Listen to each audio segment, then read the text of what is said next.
भारत में कपास की मैनुअल पिकिंग यानी कि हाथ से की गई चुनाई आज भी सबसे ज़्यादा प्रचलित है, जो कि बहुत ही कठिन एवं श्रम गहन कार्य है। यह कार्य बहुत अधिक सटीकता और एकाग्रता के साथ किया जाना चाहिए।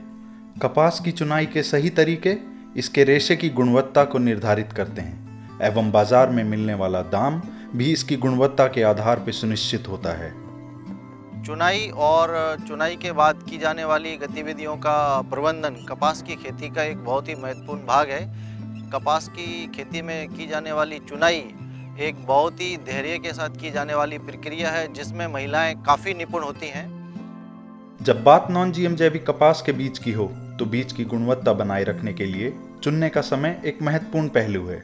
कपास की चुनाई प्राय ओस सूखने के बाद ही करनी चाहिए। कपास की चुनाई के लिए इस्तेमाल किया जाने वाला बैग साफ और स्वच्छ होना चाहिए और इसमें कोई भी पुराना बीज या अवशेष नहीं होने चाहिए। कपास चुनने से पहले पुरुष या महिला किसानों को अपने सिर को एक साफ कपड़े से ढकना चाहिए, ताकि टूटे हुए बालों के कारण चुना हुआ कपास दूषित ना हो जाए। कपास की चुनाई निचली शाखाओं से शुरू होकर ऊपर तक करनी चाहिए, क्योंकि निचली शाखाओं पर ढेंडू यानी कि बॉल्स पहले खुलते हैं। कपास की चुनाई तब की जानी चाहिए जब कपास की फसल में ज्यादातर बॉल्स पूरी तरह से विकसित और खुले हों। कपास जितना खुला होता है उतना बीनने में आसानी होती है। अविकसित, अधखिले या गीले बॉल्स की चुनाई नहीं करनी चाहिए। चुनाई करते समय कपास के साथ सूखी पत्तियां, डंठल, मिट्टी इत्यादि नहीं आना चाहिए। कपास को सुखाकर ही भंडारित करें, क्योंकि नमी होने पर कपास पीला पड़ जाएगा व उसमें फफूंद भी लग सकती है। चुनाई के पश्चात कपास को धूप में सुखा लेना चाहिए, क्योंकि अधिक नमी से रुई तथा बीज दोनों की गुणवत्ता में कमी आती है।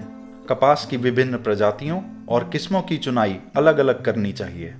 इस बात पर विशेष ध्यान दें, चुना हुआ नॉन जीएम जैविक कपास किसी भी परिस्थिति में जीएम कपास से मिश्रित ना हो।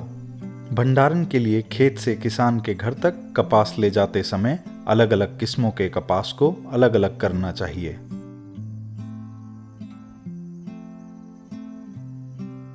कपास के भंडारण का स्थान साफ और सूखा होना चाहिए। यदि सीमेंट का फर्श उपलब्ध नहीं है तो सतह को सूती कपड़े से ढक दें। कपास लोड करने से पहले इस्तेमाल में लिए जाने वाले वाहन को बहुत अच्छी तरीके से साफ करें। वाहन में लोड किए गए कपास को मंडी में ले जाते समय सभी तरफ से कैनवास से ढक देना चाहिए। कपास को मंडी में ले जाते समय श्रमिकों को कपास के ढेर पर बैठने या लेटने की अनुमति ना दें। वाहन में कोई ऐसी अन्य सामग्री ना रखें जो कि कपास को दूषित कर सके।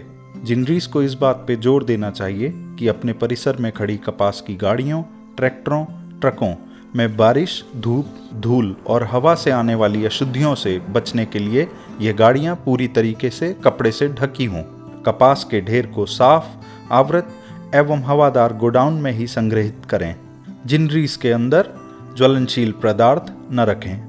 जिनिंग कर्मचारियों को जिनिंग मशीन में हाथ से बीज कपास डालते समय पाए जाने वाले कोई भी बाहरी पदार्थ हटा लेना चाहिए।